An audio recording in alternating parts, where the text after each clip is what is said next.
Yo, what's up, guys? Back for this Friday slate. Have a 7 game slate for Friday. Let's get into it. Started looking at the slate early as the Bulls stack is not going great except for Lauri Markkanen. Unless they have a big second half, don't think it's going to be a good night Thursday. Let's get on to Friday's slate. 7 game slate. Please like and subscribe before we get started. It's a pretty short slate for Friday. Of the 7 games, I think 3 are very interesting. First game, not very interesting to me. Even though Jarrett Allen has been playing out of his mind lately, he's probably going to be pretty chalky, but I don't think he's turned into a different player overnight. So I will fade him and hope he goes back to normal. Memphis, Boston, can just X out that game. Miami, Detroit, same thing, not touching a piece in that game. San Antonio, Minnesota, probably one of the most interesting games of the night. Cleveland, Utah, not very interesting. Especially now that Thompson's out, it could easily be a blowout. Except you could look at like a value play in there that we'll get to. Golden State, Clippers, very interesting game. And Pelicans, Portland, pretty interesting. Of the 3 that are interesting, I think the San Antonio, Minnesota game allows you the most flexibility on DraftKings, as that game, all the players are underpriced for some reason. If you look at the Warriors, they're all overpriced, and Boogie Cousins is coming back, so I'm not going to really touch the Warriors side and see how that shakes out. And the Clippers, they're all priced, pretty highly. Not getting a discount like we did last game for Lou Williams. So, you could play a couple of them, but that game, they're pretty priced up in that game. And then same thing for Pelicans, Portland. You got Davis at 11-7, could be fine. I think this game is pretty playable too. You got Nurkic, you got Lillard.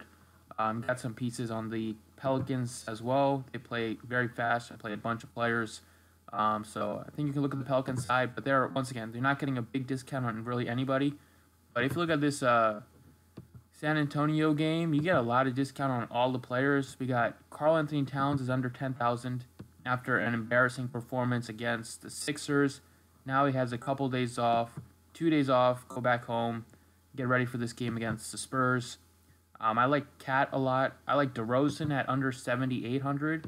So, I'm just going to be stacking up this game. I like the other 2 games as well, but I think this game, the players are way cheaper and have good upside as well. So, like DeRozan's under 8,000 for the first time in a while.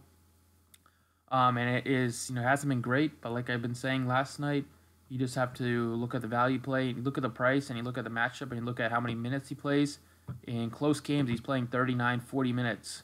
So, it's hard for him to kill you in a spot like this against a team that's not very good at defense overall. So, I'm just going to start it off with Towns, DeRozan. Going to play Aldridge at 7,600. He's really, really cheap as well, under 8,000 in about a week. He's a great matchup here against the Timberwolves, against Taj Gibson, Dario Saric. Has a clear matchup, has a clear advantage over those guys. And although I do prefer to play LaMarcus Aldridge at home, I don't think it's unplayable on the road. But I think it's still a decent price for him. Decent price, and he does have big upside. So he also plays a lot of minutes similar to DeRozan in close games. So I love Aldridge at a cheap price. We got Wiggins at only 6,000 on the Minnesota side. I like Wiggins. Price tag is dropping big time for him, 7,000 to 65, down to 6,000. So although he's not going to be, he had one big game against the Thunder, who he crushes every game. He's been okay for most of this year, but he still has upside, and he hasn't been shooting the ball well at all the past 2 games. So if he makes a couple more shots, you're looking at a decent, like around 30 DraftKings points, and that's all you really need at a 6,000 price tag. Looking for 36. You can easily get it done in this matchup. Spurs haven't been great defensively either for this year, so I like both sides of this game. At the guard position, Derrick Rose is very cheap at only 5,900. So I like Derrick Rose. He comes off the bench, but he plays good minutes. He's been playing a ton of minutes off the bench. Last game was a huge blowout against the Sixers. Only saw 22 minutes, but he's been a great permanent producer.